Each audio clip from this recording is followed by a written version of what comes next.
सच्ची और अच्छी खबर लखनऊ दर्पण न्यूज। तो महामाताओं के चरणों में श्रद्धा सुमन अर्पित करते हुए माता सावित्री बाई फुले, माता रमाबाई फुले सभी के चरणों में श्रद्धा सुमन अर्पित करते हुए आज के कार्यक्रम के मुख्य अतिथि श्रद्धेय माननीय विश्वनाथ जी, मुख्य वक्ता माननीय इंजीनियर भीमराज जी, माननीय इंजीनियर इनके गौतम जी, इस समिति के राष्ट्रीय अध्यक्ष पिता तुल्य श्रद्धेय गौतम जैन जी, बड़ी बहन श्रद्धेय विमला देवी जी। कोई बताना चाहेगा क्या संविधान? कोई भी? बहनों को तो मौका ही नहीं मिल रहा, भाइयों में से कोई नहीं।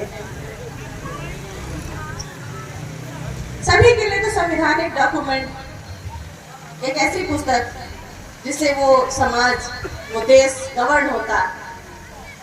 लेकिन हम सभी के लिए संविधान ही हमारी आत्मा। संविधान बनने से पहले हमारा जीवन, सच पूछिए नारकीय जीवन, जानवरों से भी ज्यादा बदतर जीवन हम जी रहे थे। हमारी माता रमाबाई जी के त्याग परिश्रम के कारण जब बाबा साहब बैरिस्टर बन के आए, जब उन्हें संविधान बनाने का मौका मिला, उन्होंने सिर्फ हमारे लिए ही नहीं, सभी महिलाओं के लिए, भारत की सभी महिलाओं के, वो किसी भी वर्ग की हो, किसी भी जाति की हो, किसी भी धर्म की हो, सभी के लिए उन्होंने उन्नति का मार्ग खोला, जीवन जीने का मार्ग खोला, शिक्षा के लिए अवसर दिए।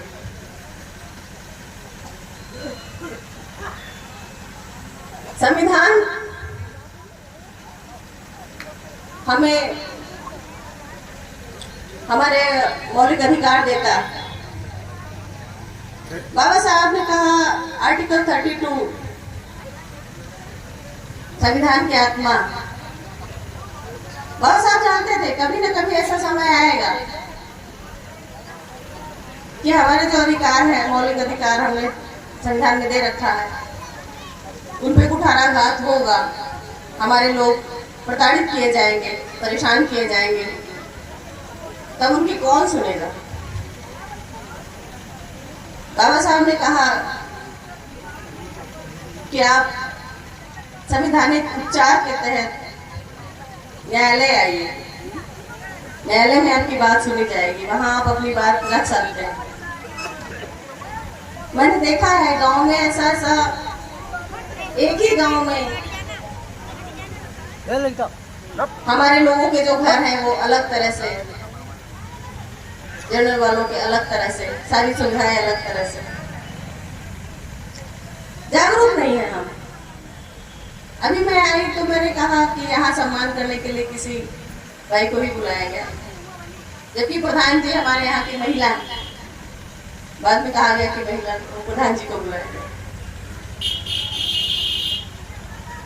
क्यों ऐसा करते हैं हम? अपने घर की महिला के साथ ऐसा करते हैं। आप ही लोग के घर की तो महिलाएं हैं, कहीं बाहर से थोड़ी है। हम मान लीजिए तो आए हैं, सम्मान आपको करना पड़ेगा, स्थान भी आपको ही देना पड़ेगा, और अगर नहीं मिलेगा तो बहनों आप अपने अधिकार के लिए लड़िए ना। क्यों नहीं बोलते हैं कि बहन जी आई है तो हम उनका सम्मान करेंगे? सम्मान शक्ति की, भारतीय संविधान सम्मान जो शक्ति है उसका अभी किसी ने ध्यान नहीं दिया भाइयों। तो मैं चाहता हूं बड़ी बड़ी दूर से आए हुए हमारे भाइयों, दादा और चाचा, सभी लोगों के लिए एक साथ हृदय और दिल से तालियों से स्वागत करना चाहिए हमारे बड़े भाई और दादा मित्रों के लिए। और भाइयों, हमारे इस पावन धरती पे पैदा करके, पढ़ा लिखा करके और इस लायक बना दिया, तो जो मैं इस मंच पे आकर के अपनी बात को मैं रख रहा हूं, उन सभी माता और बहनों के लिए भाइयों जोरदार तालियों से स्वागत करिए। भाइयों, मैं काफी देर से देख रहा था कि जो हमारी नारी शक्ति है और हमारे देश की शक्ति जनता हमारी है, उसमें जरा सा मुस्कुराहट बहुत कम आ रही थी। जब मुस्कुराहट उसी कम आए तो एनर्जी, वो शक्ति जो होती जाती रहती है, खत्म होने लगती। इसलिए हमने आप लोगों को तालियां बजाई और आप लोगों का, सभी लोगों का स्वागत अभिनंदन किया एक दूसरे के लिए।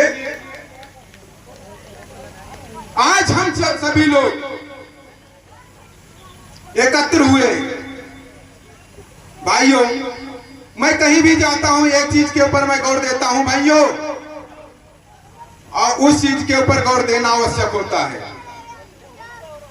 मैं हाथ उठाना चाहता हूं हमारे इस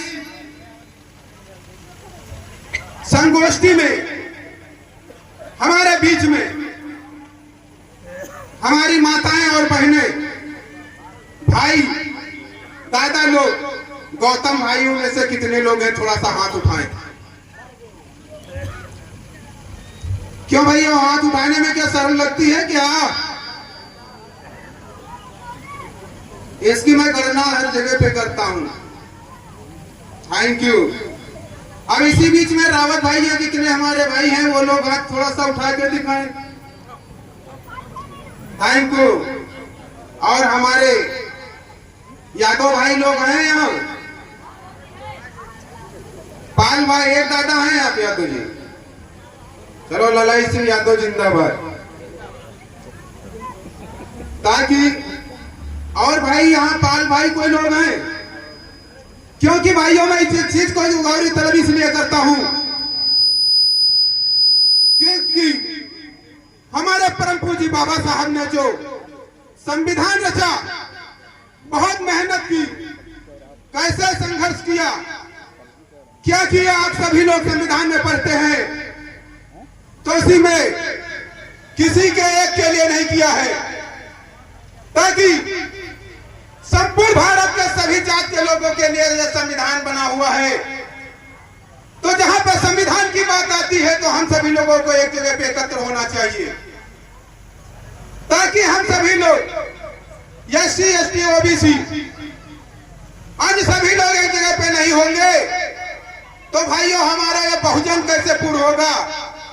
जब हम लोग संगठित होंगे, एकत्र होंगे, तभी जब एक जगह पे मंच पे बैठेंगे, एक स्थान पे बैठेंगे, एक दूसरे को अतिथि को, अधिवक्ता आदि सभी लोगों को बुलाएंगे, तभी तो हम सभी लोगों को, आप लोगों को, हमारे जो सोए बेचारे जो है लोग बैठे, जिन्हें संविधान के विषय में कुछ नॉलेज नहीं है, ज्ञात नहीं है, तभी तो सभी लोग जब एक मंच के एक जगह पे बैठेंगे, तभी तो संविधान की जागरूकता फैलेगी। भाइयों, फैलेगी या नहीं फैलेगी?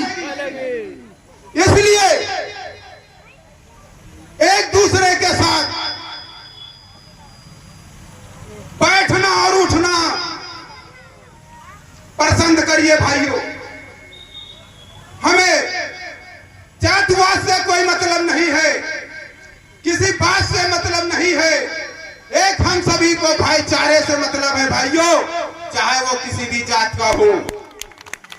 तभी हम सभी लोग एक मंच पे आकर के बैठेंगे, और जब एक मंच पे बैठेंगे तभी हमारे संविधान की जागरूकता फैलेगी, और हम सभी लोग जो हम लोगों का मिशन है, कारवां आगे हमेशा बढ़ेगा।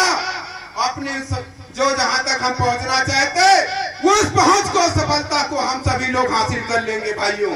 जो हमारे बाबा साहब का सपना है, उसको हर किस में हम सभी लोग पूरा कर लेंगे। इसीलिए लोग कहते हैं बाबा साहब का सपना अधूरा हम सब मिलकर करेंगे पूरा। तो जब हम सभी लोग एकत्र होंगे तभी तो भाइयों पूरा करेंगे। जब एकत्र नहीं होंगे तो कैसे पूरा करेंगे?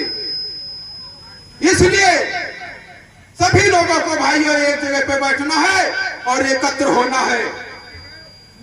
आप लोगों को बता दें, समाज में अनेक प्रकार की बातें होती हैं भाइयों, बहुत बड़ी बड़ी बातें हो जाती है। लेकिन अभी चंद दिनों में आप लोगों के बीच में एक बात आई थी भाइयों, सभी लोगों ने सुना होगा। वो सत्य है या सत्य मैं नहीं जानता हूं, लेकिन वो बात उड़ी थी, वो सभी के कानों तक पहुंची थी, और हकीकत थी, वो सत्य थी, सही थी कि कटोगे और बटोगे तो कटोगे। भाइयों ये सही है। क्यों सही है? सोचो तो बहुत कुछ अलग है, लेकिन ना सोचो वो अपने स्थिर जगह पे चले आओ तो बहुत सही है। क्यों बहुत सही है भाइयों? अरे हम सब लोग एक बाबा साहब के कार्य को एक करके एक जगह पे होके चलना चाहते हैं, संविधान की जागरूकता बढ़ाना चाहते हैं। और जब हम सब लोग एक जगह पे हो जाएंगे, एक मंच पे हो जाएंगे, ना तो हम बटेंगे ना तो हम कटेंगे। ये भी संकेत बहुत अच्छा आया था भाइयों, बहुत अच्छा रीजन और बहुत अच्छी सोच हम लोगों को जागरूकता दी गई। इसी जगह पे अगले भाई ने अगली पार्टी से बोला शिक्षा के जगह पे, तो वो भी सही थी कि पढ़ोगे तो आगे बढ़ोगे। बहुत बढ़िया कहा। क्यों कहा भाइयों? अरे हम गरीबों के पास पैसा नहीं है, खाने के लिए ठीक ठाक से भोजन भी नहीं प्राप्त होता है। अरे हो या ना हो इसके ऊपर कम जाओ, सूखी रोटी चटनी रोटी खा करके पार कर ले। लेकिन भाइयों सपना अधूरा पूरा करने के लिए हम लोग एक दो रोटी खा छोड़ करके एक रोटी खा करके अपने बच्चों को अच्छी जगह पढ़ा करके आईएएस और पीसीएस बनाने की कोशिश करना है और आगे बढ़ करके अच्छे अच्छे पदों पे ले जाना है, ताकि हम आगे अपने संविधान को जागरूकता को आगे बढ़ाएं और आगे चल के हम अच्छी जगह पे पहुंचा देंगे। तो हमारे बाबा साहब का जो संविधान है उसको हम स्वयं लेकर के आगे चल बढ़ेंगे, ताकि जहाँ पे हर जगह पे हमारे समाज के लोग होंगे, जागरूक होंगे, तो हमारे आने वाली कठिनाइयों को सामना करने में हम लोगों को सफलता मिलेगी। यदि हमारे लायक वो भाई मेरा नहीं से बैठा हुआ है तो जरूर बताएगा, बड़े भाई आप आगे जाकर के फला मंत्री जी से, फला भाई से, फला साहब से जाकर के मिलो, आपको सफलता जरूर मिलेगी। इसलिए आप लोगों से गुजारिश, अपने बच्चों को अच्छे स्कूल में अच्छा शिक्षा दिलानी है और संगठित होकर के एक मंच पे सभी लोगों को रुकना है और जातिवाद को हटा करके एक सूत्र में बंधना है भाइयों। और मैं चाहता हूं कि बाबा साहब ने जो कारवा दिया है, समय का बहुत अभाव है, मैं ज्यादा नहीं बोलूंगा, लेकिन हमारे बीच में खुशबू जी हैं, तो मैं 2 लाइन का एक गीत बोलने जा रहा हूं और वो जो है थोड़ा सा आप लोगों के बीच में, उसमें मैं खुशबू जी का भी नाम ले रहा हूं और थोड़ा सा हमारे संविधान के ऊपर है। अरे आती वतन से खुशबू, अरे बाजा ना बजाओ भैया, इसी तरह मैं कर दूंगा, उसमें सा ज्यादा लगेगा समय।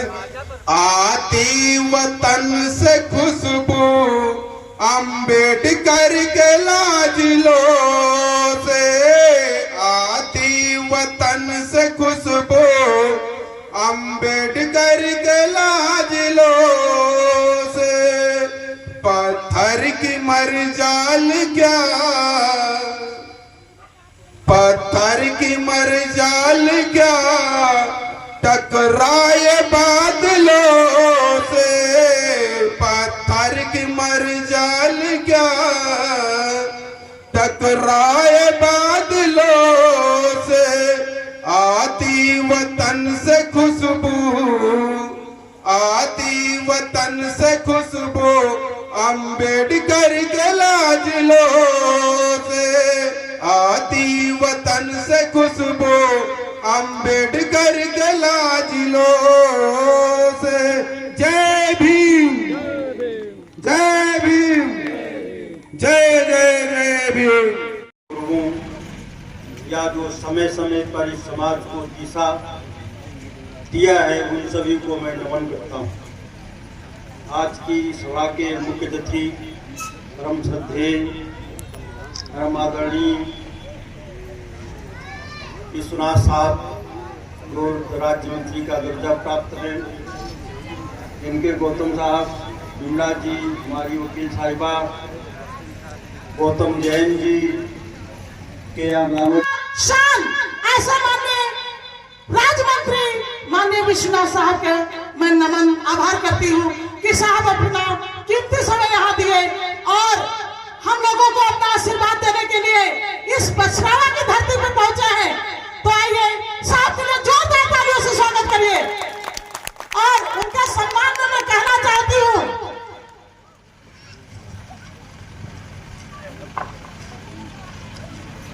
तेरे चेहरे में वो जादू है, बिन डोर चला आता हूँ, जाता हूँ कहीं और तेरी ओर चला आता हूँ।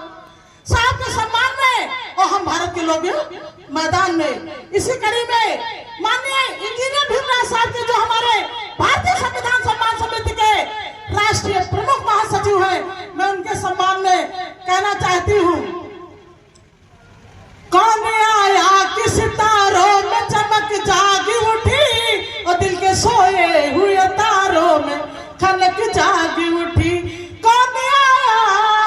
इसी के मैं सम्मान में माननीय इनके गौतम साहब के सम्मान में कहना चाहती हूँ, तुम्हें पाके हमने जहाँ पा लिया है, जमी तो जमी आसमां पा लिया है, तुम्हें पाके हमने जहाँ पा लिया है। और हमारे आज के राष्ट्रीय अध्यक्ष बहुत उपासक महासंघ के मैं कहना चाहती हूँ, तेरा साथ है तो मुझे क्या कमी है, अंधेरों में भी जल रही रोशनी है, तेरा साथ है। और हमारी बहन माननीय नीलम अंबेडकर जी जो हाई कोर्ट में लॉयर है, मैं उनके सम्मान में कहना चाहती हूँ और सब महिलाओं के सम्मान में कहना चाहती हूँ, बिजली जब चमकती है तो आकाश को बदल देती है, आंधी जब चलती है तो दिन को रात में बदल देती है, ज्वालामुखी जब फटती है तो पृथ्वी को पाताल में बदल देती है, और जब महिला गरजती है तो इतिहास बदल देती है। जैसे हमारी प्रधान महोदय और हमारी जो कलाकार मंत्री मिशन गायिका कल्पना रावत जी और हमारी जितनी बहनें यहाँ बैठी है और देश में, प्रदेश में, विश्व में जितनी भी हमारी महिलाएं हैं सबके सम्मान में। और हमारे इसी कड़ी में माननीय के रावत जी, एमएल गौतम जी और हमारे शिव कुमार रावत जी, डॉक्टर रमेश जी और हमारे सतीश जी, चंदन सोलकर जी और यहाँ के जितने भी हमारे इंजीनियर ये राधेलाल एडवोकेट जी, चंदन सोलकर जी और हमारे जो आयोजक हैं वो भगवान दीन प्रधान जी और अंजनी टेलर, सूरपाल कोटेदार और चंद्रपाल साहब, पूर्णमासी प्रधान सरोरा, नसीम बीडीसी, पप्पू कोटेदार, रुदौली श्रवण, माननीय बाबूलाल, माननीय गुलाब बहादुर, माननीय मास्टर संतलाल ब्लॉक अध्यक्ष और माननीय जय सिंह सुबेकरा और ब्लॉक महामंत्री माननीय बसंतलाल तहसील अध्यक्ष और इस ग्रामवासियों के सबका सम्मान में कहना चाहती हूँ, मिल जाते ये गरीब दोनों आग लग जाती पानी में, बचपन की वही दोस्ती हो जाती जवानी में, जिस और जवानी चलती है उस और जमाना चलता है। कहने का मतलब यह है जिस तरीके से हम एक साथ बैठते हैं, खाते हैं, खेलते हैं, कोई भेदभाव नहीं लाते, तो हमें मिल जाना चाहिए। तो कहते हैं सोच बदल दोगे तो सितारे बदल जाएंगे और नजर बदल दोगे तो नजारे बदल जाएंगे। इसी के साथ में मैं सर्वप्रथम करुणा के सागर भगवान बुद्ध ने कहा था कि जिसके पास पति है उसी की गति है, उसी की प्रगति है, अन्यथा दुर्गति है। महाकारुणी तथागत बुद्ध, विश्व रत्न बोधिसत्व बाबा साहब डॉक्टर भीमराव अम्बेडकर, बहुजन समाज में संत गुरुओं को नमन करता हूँ।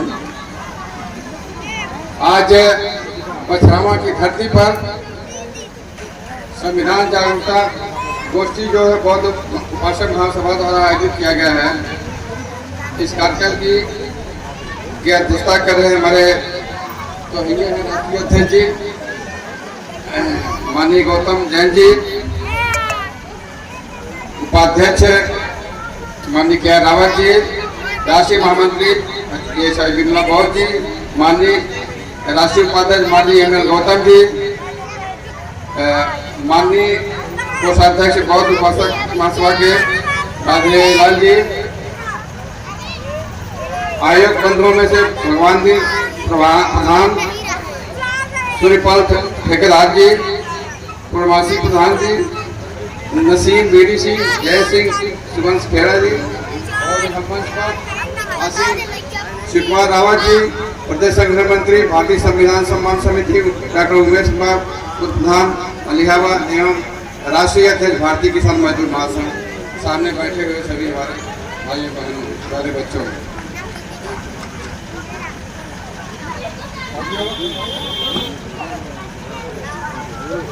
बाबा साहब का जीवन संघर्ष ही उनका संदेश है। इस संविधान के बारे में चर्चा हो रही है और बहुत ही सामयिक विषय है। इस समय वास्तव में संविधान के बारे में हम लोगों को बहुत कुछ सोचने की जरूरत है। तो इसके लिए तो बाबा साहब को तो फिर जानना पड़ेगा, उनके संदेशों को पढ़ना पड़ेगा, तभी हम कुछ कर पाएंगे। बाबा साहब ने हमारे संविधान में अधिकार और कर्तव्य दोनों दिए हैं, तो संविधान को पढ़ें, उसको जानें और उसके अनुसार आप लोग आचरण करें। बाबा साहब केवल दलितों के मसीहा नहीं थे, उनको दलितों का मसीहा कहना उनको पद को छोटा करना होता। उन्होंने सभी वर्गों के शोषितों वंचितों खासकर महिलाओं के लिए बहुत बड़ा काम किया है, परंतु महिलाएं इस बात को न जानती हैं, नहीं समझने की कोशिश करती कि आज हम जो हैं, आज समाज में बराबरी का हक जो मिला हुआ और ऊंचे ऊंचे पदों पर बैठे किसकी देन है। साथियों, कहा जाता है कि किसी महापुरुष के सफलता के पीछे स्त्री का हाथ होता है। महिलाओं की आजादी के बाद महिलाओं के प्रगति के पीछे केवल एक महापुरुष का हाथ है, वो है बाबा साहब डॉक्टर भीमराव अम्बेडकर। इसे याद रखना चाहिए, महिलाओं की इस बात को समझना चाहिए और उनके प्रति कृतज्ञ होना चाहिए। साथियों, आजकल क्या है कि वोट बैंक की राजनीति के लिए चारों तरफ जो है समझ लीजिए कि सारे लोग ठेका लिए बैठे हुए हैं। सभी लोग ये दिखाना चाहते हैं दलित समाज की सबसे बड़ी हमारी पार्टी हमारी हितैषी दलितों की, लेकिन जब हमारे संविधान में दिए गए अधिकारों के हनन की बात आती है तो न तो हमारे साथ खड़े होते हैं न तो उसका साथ देते हैं, क्योंकि उनको डर रहता है कि अगर हम दलितों का साथ देंगे तो सब लोग नाराज हो जाएंगे। ठीक है, यही स्थिति हमारे जो सभी सामाजिक संगठनों राजनीतिक पार्टियों में जो हमारे सांसद विधायक जो भी जनप्रतिनिधि हैं उनकी भी यही है। उनको भी ये लगता है कि अगर हम दलितों के आवाज उठाएंगे विधानसभा में, लोकसभा में या सड़कों पर उतरेंगे तो पार्टी के लोग नाराज होंगे तो अगली बार हमें टिकट नहीं देंगे। ये बड़ा दुर्भाग्य की बात है। साथियों, इसी बात को लेकर के बाबा साहब ने जो पुनः पैठ किया था, 2 अधिकार जो वोट का उन्होंने जो है पाया था, कितनी जद्दोजहद के बाद राउंड टेबल कॉन्फ्रेंस में कितना जो है उन्होंने बहस किया उसमें हुआ था, उसमें विस्तार में जाएंगे तो बहुत टाइम लगेगा। तो जो उसमें खास जो सबसे बड़ी बात थी 2 वोट का अधिकार, जिसमें 2 वोट का अधिकार था, एक अपने जनपद अपने आदमी को देना था, एक अपने समाज के देना था और एक जनरल को देना था।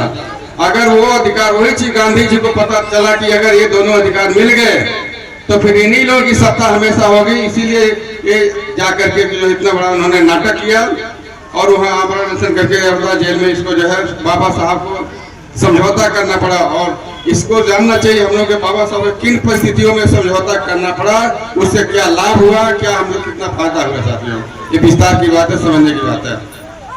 साथियों, आजकल जो है देखिए संविधान हमारा तो बाबा साहब का है जो दिखाई दे रहा है कि सब ठीक ठाक है, लेकिन वास्तव में आंदोलनी तौर पर देखा जाए तो धीरे धीरे सारे अधिकार आपके खत्म किए जा रहे हैं।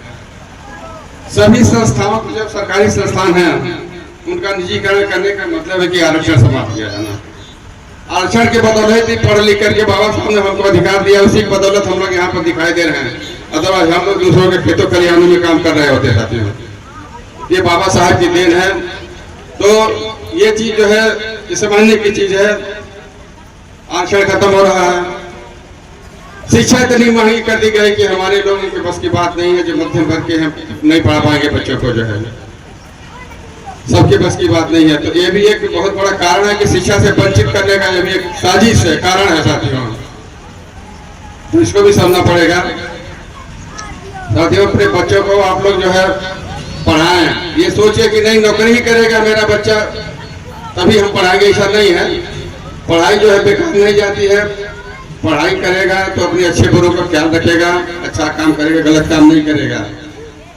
जो बच्चे पढ़ने वाले हैं उनको तो आप लोग जी जान से पढ़ाइए, अपना आधा पेट काट करके पढ़ाइए। जो पढ़ने वाले, जो मेरिटोरियस में जो कहा जाता है, जो निकल सकते हैं आगे, IAS ऑफिसर, डॉक्टर ये बन सकते हैं, उनको खूब मेहनत से पढ़ाइए। और जो मध्यम वर्ग के हैं, जो कम उनकी रुचि नहीं है पढ़ने में, हाई स्कूल इंटर BA के बाद जो है वो पढ़ना नहीं चाहते हैं, इधर उधर समय गंवाना चाहते हैं, इससे अच्छा है कि आप लोग अपने रोजगार की तरफ पढ़िए, छोटा मोटा धंधा व्यवसाय कराइए। क्योंकि नौकरी वैसे भी नहीं मिलने वाली है, मान के चलिए। बहुत कम लोगों को मिल पाएंगे जो ब्रिलियंट लड़के हैं जो पढ़ पाएंगे। उसमें भी बड़ा कंपटीशन, अपने लोगों में बहुत बड़ा कंपटीशन है। तो अपने बच्चों को भी जो है शिक्षा दीजिए। जो है अभी हमारे इंजीनियर साहब ने बड़े विस्तार से बताया आप लोगों के जो महिलाओं को दायित्व कर्तव्य है बच्चों के प्रति, उनका वो सही मामले तो जो परिवार को चलाने का काम जो महिलाएं हमारी करती हैं, माताएं बहनें जो है, वो चाहे तो जो परिवार को बचा सकती हैं, नहीं तो बहुत सी महिलाएं होती बर्बाद भी कर सकती हैं। तो इन पर निर्भर करता है साथियों। अभी जो है 1 अगस्त को जो अभी आया सुप्रीम कोर्ट का डिसीजन, उसके बारे में थोड़ा हम कहना चाहेंगे। इसमें भी जो है देखिए बहुत बड़ी चाल है। सुप्रीम कोर्ट ने जो डिसीजन दिया है, हमारे लोगों को बांट दिया आपस में। एक क्रीमी लेयर का कर दिया, उसमें दूसरा सब क्लासिफिकेशन कर दिया, उसमें वर्गों में बांट दिया। अब उसमें सब क्लासिफिकेशन का उसमें खास तौर से जो 4-5 जातियां हैं, धोबी, पासी, खटीक, जो सोनकर ये लोग हैं, इनको जो है क्रीमी लेयर में लाने वाले हैं। इनको काटेंगे क्रीमी लेयर में ला करके। बाकी जो जातियां बचती हैं उनको जो है उनके जनसंख्या के अनुसार जो है बांट करके परसेंटेज फीस करके जो है वो उनको जो है बांट दिया जाएगा। इसमें क्या होगा कि अच्छा, उनको यह भी गुमराह किया गया है कि आपका सारा हिस्सा यही 4-5 जातियां खा रहे हैं, यही जो है सबका हिस्सा मान रहे हैं। ऐसी बात नहीं, उनको गुमराह किया गया। उस निर्णय से यही हुआ है, उसमें लोगों में डाला गया, फूट डालने का भी काम किया गया है। तो इसको जो है ये बांटने का काम किया गया है। तो अब उसमें लड़ा दिया गया। अब इसमें दो ग्रुप कर दिया गया, एक क्रीमी लेयर का बना करके एक और अति पिछड़े दलितों का कर दिया। तो अभी देखिए जो इसके मामले को लेकर के जो है जब डिसीजन आया था, तो उसमें केवल 2 नेता जो है, एक रामविलास पासवान के लड़के जो है वो चिराग पासवान, जो केंद्रीय मंत्री भी है, सरकार में रहते हुए भी उन्होंने सबसे पहला विरोध किया था इस निर्णय का।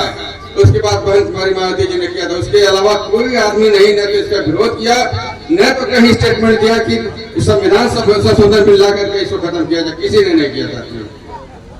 तो ये भी ये सब बड़ी साजिश है।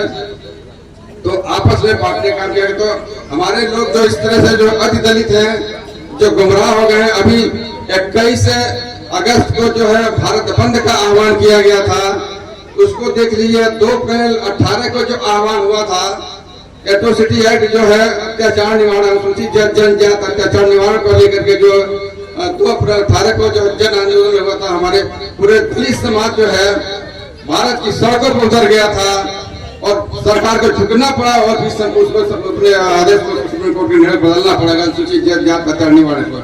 वही चीज सेम कहानी जो है ये भी हुई थी साथियों। 1 अगस्त को जो सुप्रीम कोर्ट निर्णय था, तो चाहते तो इसमें भी अपना ताकत दिखा सकते थे लोग, नहीं। लेकिन हमारे जो अति दलित लोग उसका साथ नहीं दिए, ये उसके पक्ष में उन्होंने खड़े हो गए। जो सुप्रीम कोर्ट डिसीजन है कुछ मेरे लिए आया, तो वो गुमराह है साथियों, उनको गुमराह किया जा रहा है। उनको बताने की जरूरत है कि हम आपके ही भाई हम हैं, इसमें ऐसा नहीं है। आप अपने बच्चों को पढ़ाइए लिखाइए। तो उनके सारे ज्यादातर बच्चे तो उनके लोग खुद ही पिए रहते, दिन भर काम करेंगे, रात को दिन में पिए रहते, 24 घंटा पिए रहते, बच्चों का परवरिश नहीं करेंगे, न देखभाल करेंगे, तो बच्चे पढ़ेंगे लिखेंगे तो कहाँ से आगे बढ़ेंगे? पढ़ाएंगे लिखाएंगे पढ़ लिखे तभी तो जो है कंपटीशन भी करेंगे, वो इंटरव्यू फेस करेंगे, तभी तो उनका सिलेक्शन होगा। वो करेंगे नहीं, उल्टा दोषारोपण करेंगे, 4-5 जातियां हमारा हिस्सा खा लें। ये भी एक साजिश उनको गुमराह किया गया साथियों, तो उनको समझाने की जरूरत है। साथियों, हम लोग आपस में संविधान की बात आ रही है, तो अगर हम लोग आपस में बटे रहेंगे, हम लोग क्या है जातिवाद जो है, जातिवाद जो संगठन बना करके धोबी कपासी खड़ी बेलदा जमात जो भी 10 अलग जातियां बना करके अपना लोग अपनी राग लाभ रहे जाते, इससे समस्या का समाधान होने वाला नहीं है। इसे तो हम लोग आपस में बटे रहेंगे तो हम लोग जो है संविधान नहीं बचा पाएंगे। इसके लिए सबको एक हो आना पड़ेगा, प्लेटफॉर्म बनाना पड़ेगा साथियों, तभी हम जो संविधान को बचा सकते हैं। अदरवाइज आने वाला जो समय है बहुत ही कठिन समय आने वाला है, और यदि हम लोग जो है इसी तरह से संविधान ने जो भी अधिकार बाबा साहब ने कितनी मुसीबतों के साथ उन्होंने संविधान को बनाया साथियों, तो थोड़ा सा महिलाएं भी बता दूं, बाबा साहब को पढ़ाने में बाबा साहब को जो महिला उनकी धर्मपत्नी जो है, उनकी पत्नी ने कितना कष्ट उठाया है, ये शायद आप लोग बहुत से लोग नहीं जानती होंगी। मुसीबत कितना सह करके वो जो है बच्चे जो है उनके 4 बच्चे मर गए दवा के अभाव में, वो दवा नहीं हो पाता था। बाबा साहब को पढ़ा के विदेश पढ़ने गए थे, तो वहाँ पर जो ब्रेड और चाय पी करके रह जाते थे, लाइब्रेरी में पढ़ते रहते थे। उनकी पत्नी जो है उपला गोबर जिसको कहते हैं, वो बना करके तैयार करके रात में जाकर के बेचती थी सड़कों पर, और दिन में आकर के जो है सू जाता था, बेचती थी, ले लेकर तब जाकर के उस पैसे को बाबा साहब को भेजती थी पढ़ने के लिए साथियों। ये उनकी पत्नी का जो है ये था, उनका रोल था साथियों। कितना बड़ा कष्ट उठाया उन्होंने, 4 बच्चे उनके जो चले गए, मर गए पैसे के अभाव में, पत्नी उनकी मर गई, तो किसके लिए किया भाई? तो हमारे आप सबके उन्हीं के दिन है जो हम लोग यहाँ पर बैठे हुए हैं। यहाँ पर देख, हम लोग को भी इसलिए किया, हम लोग भी वही काम कर रहे थे। तो बाबा साहब ने जो अधिकार दिया है साथियों, उसको बचा लीजिए। एक आने वाले समय में जो है सारा चीज देखते देखते खत्म हो जाएगा। फिर आने वाली पीढ़ी कभी हम लोग को माफ नहीं करेगी, गालियां देगी कि ये ना करे। कोई किसी काम में जो बाबा साहब ने दिया था अधिकार, वो भी नहीं बचा पाए साथियों। ये बड़ी शर्मनाक स्थिति होगी।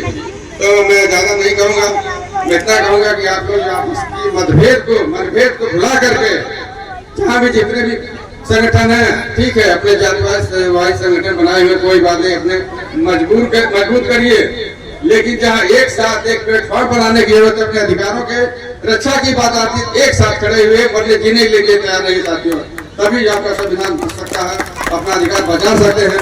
अन्यथा फिर जो है खाली बस तमाशा रह जाएगा, जिसमें कुछ बचेगा नहीं, फिर पीढ़ियाँ गाली देंगी साथियों। इन्हीं शब्दों के साथ हम समय नहीं लेंगे ज्यादा, क्योंकि हमारे अध्यक्ष जी को भी जाना है, बड़े मुश्किल से तो रुके, हमने कहा 2-5 मिनट हम भी बोल देंगे, तो बड़ा उनका धन्यवाद है कि मतलब रुके रहे, और इतनी देर तक आप लोग भी रुके रहे, इसके लिए हम आप सभी लोगों को धन्यवाद देते हैं। खासतौर से अजय बंधु को, उनके लोगों के जो अवसर दिया है आने का, फिर कभी अवसर आएगा तो फिर जो है अब बातें होंगी। इन्हीं शब्दों के साथ अपनी बात को समाप्त करते हैं। जय भीम, जय भारत, जय संविधान। रूप से लागू करने के लिए